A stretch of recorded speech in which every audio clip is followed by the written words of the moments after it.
Hello everyone, welcome back to my channel. આજે હું તમારા માટે મેથીના ગોટાની પરફેક્ટ રેસિપી લઈને આવી છું। મેથીના ગોટા દરેક ગુજરાતીઓના પ્રિય હોય છે। તમે જોઈ શકો છો અંદરથી એકદમ સોફ્ટ અને જાળીદાર એવા પોચા રૂ જેવા મેથીના ગોટા બન્યા છે। મેથીના ગોટા બનાવતા ટાઈમે ઘણા બધાને ઘણા પ્રશ્ન હોય છે। મેથીના ગોટા ક્રિસ્પી થઈ જાય છે, એકદમ પોચા રૂ જેવા નથી બનતા અથવા તો ફૂલતા નથી। મેથીના ગોટા ઘણીવાર વધારે તેલ પીવે છે। આ બધા પ્રશ્નોનું સોલ્યુશન આ વિડીયોમાં છે, તો વિડીયો પૂરેપૂરો સ્કીપ કર્યા વગર જોજો। તમે જોઈ શકો છો ફ્રેન્ડ્સ, અહીંયા મેં એક મોટો બાઉલ જેટલી મેથી લીધી છે। મેથીને મેં અગાઉ સાફ કરી, ધોઈ અને કોરી કરી લીધી હતી। પછી મેં એને ઝીણી સમારીને આવી રીતે એક બાઉલમાં લઈ લીધી છે। વાટકી જેટલી ઝીણી સમારેલી કોથમીર લીધી છે અને અહીંયા મેં 3 મોટી ચમચી જેટલી આદુ, લસણ અને મરચાંની પેસ્ટ લીધી છે। લીલું લસણ હોય એનો સફેદ ભાગ મેં લીધો હતો 12-15 કળી, અને 1 ઇંચ આદુનો ટુકડો અને 2 તીખા લીલા મરચાં ઉમેરેલા છે। હવે અહીંયા મેં 1 ચમચી જેટલા જે સૂકા ધાણા આવે એ લઈ લીધા છે। સૂકા ધાણાને અધકચરા ખાયણીમાં ખાંડી લેવાના, અથવા તો આવી રીતે તમે હાથેથી પણ ક્રશ કરીને ઉમેરી શકો છો। 5 ચમચી જેટલો અજમો ઉમેરી દઈશ। અજમાનો ટેસ્ટ પણ મેથીના ગોટામાં ખૂબ જ સરસ લાગે છે અને પચવામાં પણ સહેલા રહે છે મેથીના ગોટા। હવે અહીંયા હું 5 ચમચી જેટલી હળદર ઉમેરી રહી છું। આ હળદર ઉમેરવી ટોટલી ઓપ્શનલ છે। અને સાથે 5 ચમચી જેટલી હિંગ ઉમેરી રહી છું। હિંગનો ટેસ્ટ પણ ખૂબ જ સરસ લાગે છે મેથીના ગોટામાં અને પચવામાં પણ સરળ રહે છે ગોટા। હવે આમાં સ્વાદ મુજબ મીઠું ઉમેરી દઈશું। અંદાજે 1 ચમચી જેટલું મીઠું ઉમેર્યું છે અને આ બધું મિશ્રણ સરસ રીતે મિક્સ કરી દઈશું। હળદર ઉમેરવાથી આપણે જે મેથીના ગોટા છે એનો કલર ખૂબ જ સરસ આવશે। આ બધું મિશ્રણ મિક્સ થયા પછી એમાં આપણે જે રેડીમેડ બેસન આવે છે એ 1 બાઉલ જેટલું ઉમેરી દેવાનું।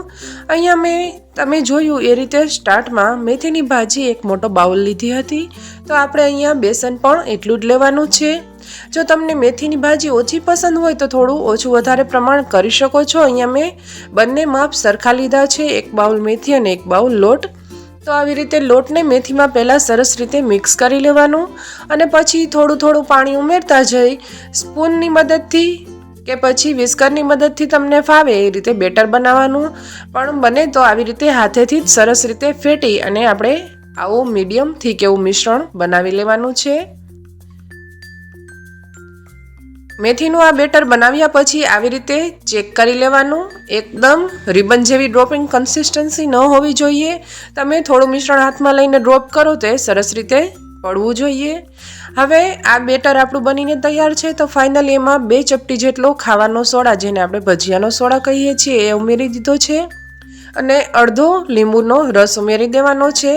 એનાથી સોડા પણ એક્ટિવેટ થશે। હવે આ બંને વસ્તુને આપણે ખીરામાં સરસ રીતે મિક્સ કરી દઈશું। તો ફ્રેન્ડ્સ, આવી રીતે મીડિયમ થીક બેટર બનાવવાનું। જો તમારું બેટર છે બરાબર પ્રોપર તૈયાર થશે તો ભજીયા છે મેથીના એ સરસ બનશે। અને ફક્ત 2 ચપટી સોડા ઉમેરવાનો, એનાથી મેથીના ગોટા એકદમ પોચા રૂ જેવા અને જાળીદાર બનશે। અહીંયા હવે આપણે 2 ચમચી જેટલું ગરમ કરેલું તેલ ઉમેરી દઈશું।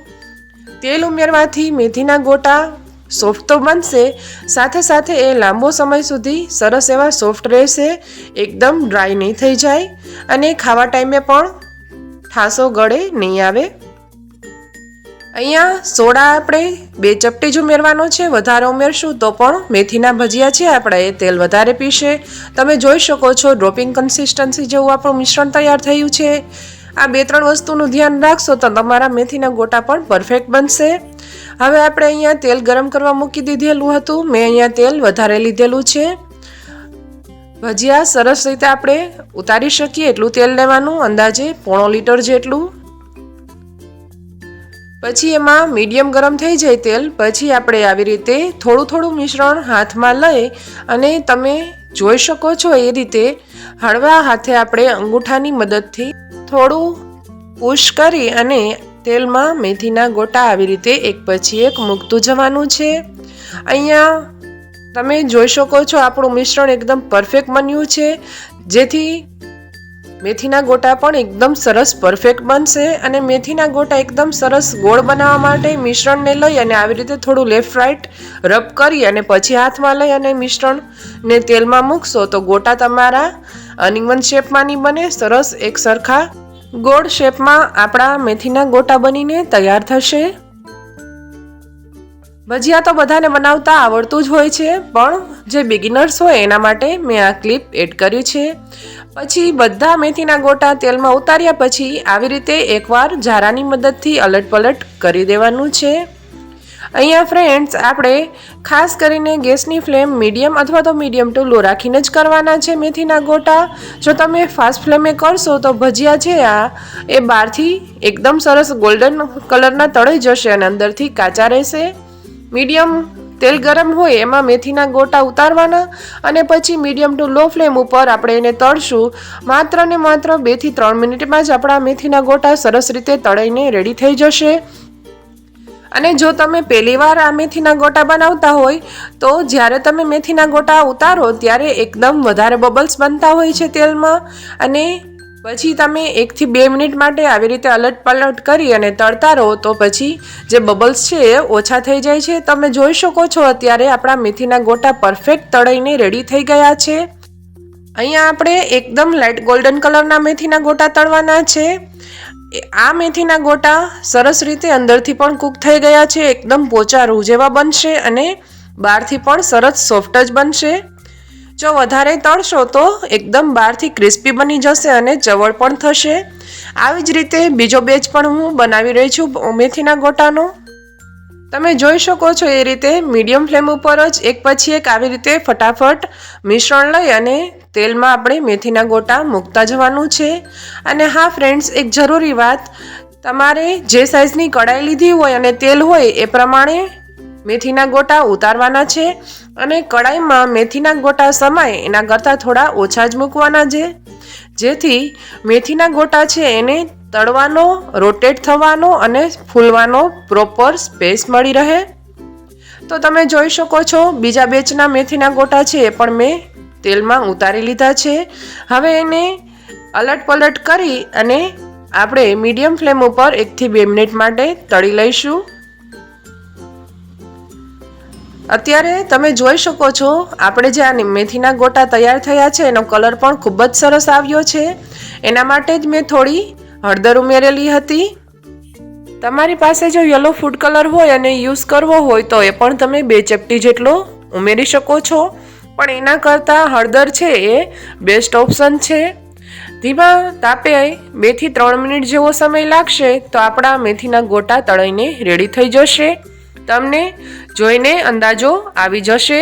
એકદમ લાઇટ ગોલ્ડન કલરના થાય એટલે આપણા મેથીના ગોટા પ્રોપરલી કૂક થઈને રેડી થઈ જાય છે. અંદરથી પણ એ સરસ ચડી જશે.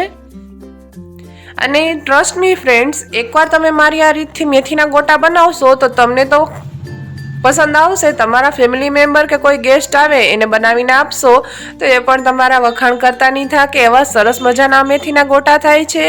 તો છે ને એકદમ સરળ રીત આ મેથીના ગોટા બનાવવાની. એકદમ પોચા રૂ જેવા અને જાળીદાર બનશે અને લાંબો સમય સુધી સોફ્ટ રહેશે. તમારે પણ મેથીના ગોટા જો એકવાર તમે મારી આ રેસીપી ફોલો કરીને ઘરે બનાવશો તો અત્યારે તમે જોઈ શકો છો સરસ લાઇટ ગોલ્ડન કલર આવી ગયો છે આપણે આ મેથીના ગોટાનો. ફ્રેન્ડ્સ, તમે જો એકવાર મારી આ રીતથી ઘરે મેથીના ગોટા બનાવશો તો પછી વારે વારે આ જ રીતથી ફોલો કરી અને ઘરે બનાવશો મેથીના ગોટા. અત્યારે મેં આ બધા મેથીના ગોટા આ રીતે બનાવી અને તળીને તૈયાર કરી લીધા છે. એની સાથે મેં 2 ચટણી સર્વ કરેલી છે. તો તમે જોઈ શકો છો ફ્રેન્ડ્સ, એકદમ સોફ્ટ બનીને તૈયાર થયા છે આપણા મેથીના ગોટા. અને તમને કટ કરીને પણ અંદરથી બતાવું તો સરસ મજાના સોફ્ટ અને જાળીદાર તૈયાર થયા છે. એકદમ ચવળ કે ક્રિસ્પી નથી બન્યા. તો ઘણા પ્રશ્ન હોય છે ઘણા લોકોના મેથીના ગોટા બનાવતા ટાઈમે. મેથીના ગોટા છે એ ક્રિસ્પી થઈ જાય છે ઉપરથી, અંદરથી કાચા રહે છે અથવા તો ચવળ બને છે, લાંબો સમય સુધી સોફ્ટ નથી રહેતા, એકદમ પોચા રૂ જેવા નથી બનતા. અને જો સોફ્ટ બને મેથીના ભજીયા તો એ તેલ વધુ પીવે છે.